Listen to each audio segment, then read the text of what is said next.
ለሴቶችን የሚመክርበት ሴቶች ይደውሉና ባልሽ እኔን አግብቶኛል ምናምን ሲሉ ሚስት ተበሳይታ ጥላት ወጣለች።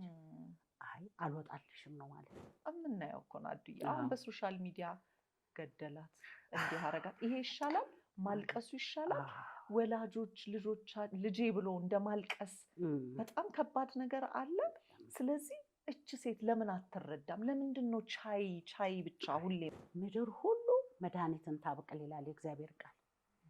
ከምድር የበቀለ ነገር ሁሉ መድኃኒት ነው። የምንቀባው ነገር ሳይሆን ወደ ሆዳችን የሚገባው ነገር ነው ሞር ግሎ የሚያደርገው። ይሄ እደጃችን የሚታየው የሚባለው ነገር አለ አይደለ?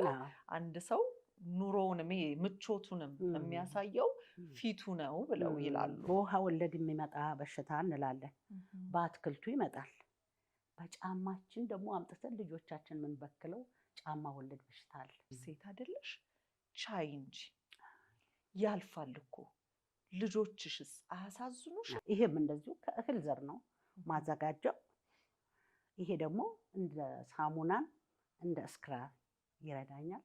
በዚህ ለ10 ደቂቃ በወተት በውሃ በጠብጥና ተቀብቼ ለቀልቀዋለሁ። ሆስተሲንግ ከጀመርኩበት ከዛሬ 21 ዓመት ጀምሮ ብዙ አይነት የፊት ቅባቶችን ስሞክር ኖሬያለሁ። እንደው ይሄ ፊት ያልቻለው ጉድ የለም ብዬ እላለሁ ብዙ ጊዜ። ፎጣዬን ልጆቼ እንኳን አስተዋወቁ።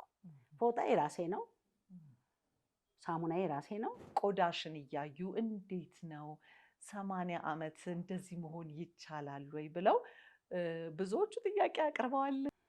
ሌላው ወጣቱ ቢበላም ቢጠጣም መልኩን የሚያበላሸው መጠጥ፣ ሱስ።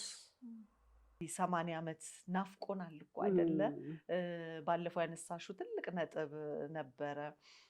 መቃብር ስፍራ ስንሄድ የምናየው የልጆች የወጣቶች ብለሽ በጣም እንደውም ነክቶኝ ነበረ። ስለ እውነት የትልልቅ ሰው አናይም ሐውልት። ለምን ከዘመኑ ውጡ አልልም። ለምን አይጎዳም? እየተመገበ ነው።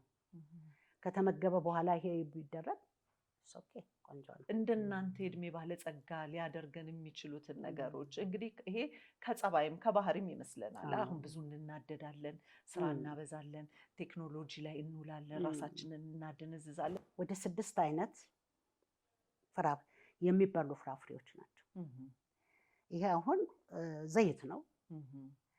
ይሄንን ፊቴን ማታ ስተኛ እቀባዋለሁ።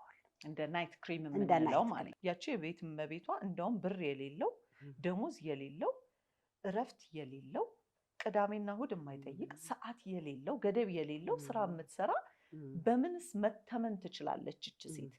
እና አንዳንድ ሴቶች እኔ አትበሉ ብዬ ወጥቻለሁ። እንደዚህ አትበሉ፣ ስራሽ ምንድነው? አይ ለጊዜው እንኳን ስራ የለኝም የቤት እመቤት ነኝ። እንዴ ከቤት እመቤት በላይ ስራ ባሁን ሰዓት ማለት ነው ምንስ አለ?